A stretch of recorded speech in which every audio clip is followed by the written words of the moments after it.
Ayan naman po ay nasa gitna po ng ilog sa bandang harap natin sa bandang kaliwa po. Tinatawag po yung gazebo or tagpuan. Yan po ay naa-avail sa mga romantic dinner and proposal. At yung puting bahay naman po sa kanan po natin. Yan po si Casa New Manila from Quezon City. Bali nakuha po yung bahay niya sa mismong Balete Drive na almost 90 years na nakatayo po sa Balete Drive. Ayan po yung ginagamit ditong registration reception.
Yung mga drawing talaga pala siya.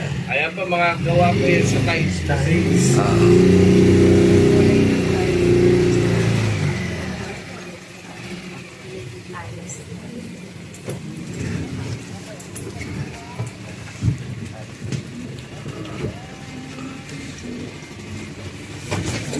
Okay, pwede po tayo bumaba.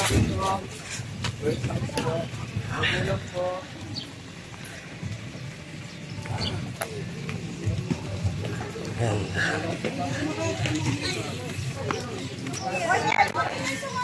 Pwede po